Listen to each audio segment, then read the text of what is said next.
Setelah kita melihat sejumlah ayat yang secara eksplisit menyatakan bahwa Yesus adalah Allah, pada saat ini saya akan menambahkan satu ayat terakhir, yakni 1 Yohanes 5 ayat 20. Di sana dikatakan, akan tetapi kita tahu bahwa anak Allah telah datang dan telah mengaruniakan pengertian kepada kita, supaya kita mengenal yang benar dan kita ada di dalam yang benar, di dalam anaknya Yesus Kristus.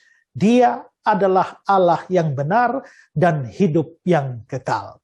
Nah, kalau kita melihat ayat ini, ada penggunaan kata anak Allah dan juga yang benar. Dan anak Allah itu menunjuk kepada Yesus, sedangkan yang benar itu menunjuk kepada Allah Bapa. Jadi kalau kita membaca kembali bagian ini, akan tetapi kita tahu bahwa anak Allah itu Yesus. Yesus telah datang dan telah mengaruniakan pengertian kepada kita supaya kita mengenal yang benar di Bapa. Kita mengenal Bapa dan kita ada di dalam yang benar. Kita ada di dalam Bapa dan di dalam anaknya Yesus Kristus. Baru kalimat dia adalah Allah yang benar dan hidup yang kekal. Nah, melihat kalimat semacam ini, kalimat terakhir dia adalah Allah, itu menunjuk kepada siapa? Karena ada dua pribadi yang dibicarakan sebelumnya, yakni yang benar, yaitu Allah Bapa dan anak Allah atau anaknya Yesus Kristus. Dia adalah Allah, ini menunjuk kepada siapa? Orang-orang saksi Yehova mengatakan bahwa itu menunjuk kepada Bapa. Tapi jelas itu tidak mungkin. Kenapa? Karena sebenarnya dalam bahasa aslinya adalah houtos estin, yang secara tepat diartikan ini adalah, this is.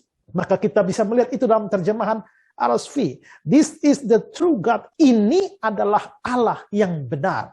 Nah, kalau memang dikatakan ini adalah Allah, maka tentu itu merujuk langsung kepada pribadi terakhir yang dibicarakan dalam ayat itu. Anaknya Yesus Kristus, dia adalah Allah, maka kata-kata dia itu menunjuk kepada Yesus Kristus. Kalau begitu dari situ kita tahu bahwa anaknya Yesus Kristus itu adalah Allah yang benar. Kalau begitu secara eksplisit dikatakan Yesus Kristus adalah Allah yang benar. Dan selanjutnya ada kata-kata dan hidup yang kekal. Dan kita tahu dari bagian Alkitab yang lain bahwa hidup yang kekal itu biasa dikaitkan dengan pribadi Yesus Kristus dan bukan pribadi Allah Bapa. Kalau begitu, Yesus itu adalah Allah yang benar dan hidup yang kekal. Siapa percaya dia Allah mendapatkan hidup yang kekal. Tapi siapa tidak percaya dia Allah tidak mendapatkan hidup kekal. Puji Tuhan bagi saudara yang percaya dan celakalah bagi saudara yang tidak percaya. Pikirkan ini.